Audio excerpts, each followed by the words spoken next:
اب میں نے سورہ کہف میں ہی آپ کو ذوالقرنین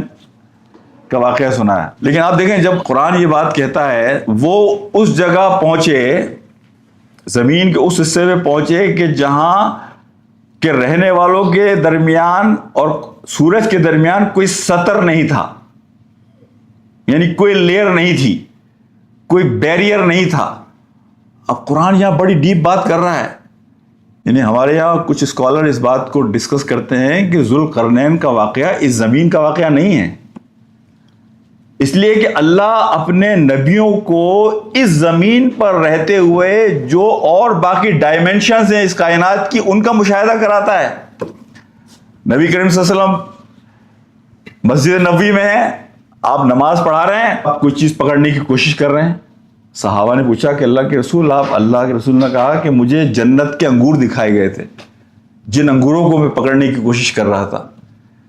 یعنی اللہ اور اللہ کے نبی کے درمیان کیا معاملات ہوتے ہیں، کس لیول پر ان کو وہ مشاہدہ کراتا ہے، وہ اس کے اور اس کے نبی کے درمیان کے معاملات ہیں۔ سائنس یہ بات کہتی ہے آج، یعنی میں نے کہا نا ذوالقرنین اس جگہ پہنچ گئے کہ جہاں کوئی سطر نہیں تھا، کوئی لیئر نہیں تھی۔ یہ قرآن کہہ رہا ہے سورہ کہف کے اندر، between the sun and the ارتھ، جبکہ سائنس یہ بات کہتی ہے کہ اس زمین پر سورج کی روشنی، اس کے سے جو نقصان ہو سکتا ہے انسان کو، اس سے بچانے کے لیے 5 لیئرز ہیں۔ There are 5 buffers between the sunlight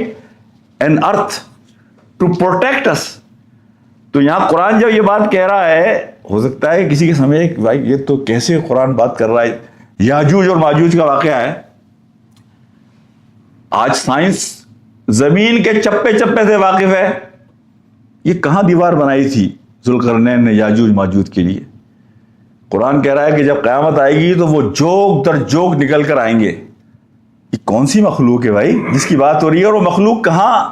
چھپی ہوئی ہے؟ جب سورہ کہف میں اللہ سبحانہ وتعالیٰ کہہ رہے ہیں کہ ذوالقرنین نے ان سے کہا کہ میں نے یہ دیوار تو تمہاری بنا دی ہے، لیکن یہ دیوار جب تک اللہ چاہے گا قائم رہے گی، جب اللہ چاہے گا ختم ہو جائے گی۔ اب دیکھیں نا، کامن سینس ذرا آپ استعمال کریں، اگر ذوالقرنین نے کوئی دیوار بنائی بھی تھی 2 پہاڑوں کے درمیان، تو وہ قوم دائیں سے نکل کر آ جاتی، وہ قوم بائیں سے نکل کر آ جاتی،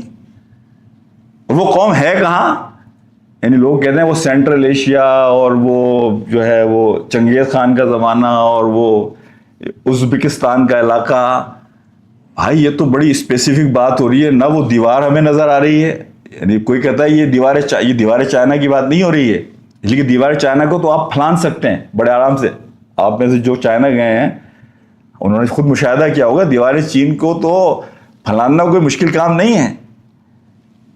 تو قرآن یعنی مشاہدہ کرا رہا ہے ہمیں کہ جو چیز آپ کے سمجھ میں نہیں آئے تو اس کا مطلب یہ ہے کہ آپ کا یہ یقین ہونا چاہیے کہ قرآن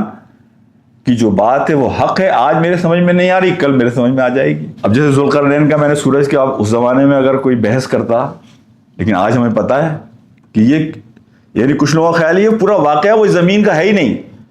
اور وہ یاجوج اور ماجوج کی جو قوم ہے اس کا اس زمین سے براہ راست جو اس وقت پلانٹ پر بیٹھی ہوئی ہے اس زمین سے کوئی تعلق ہی نہیں ہے۔ اب اللہ نے انہیں کہاں چھپایا ہوا ہے، وہ کیسے نکل کر آئیں گے، وہ پردہ کون سا ہے، یہ ہمارے بحث کرنے کی نہ اس سے ہمیں کوئی فائدہ ہے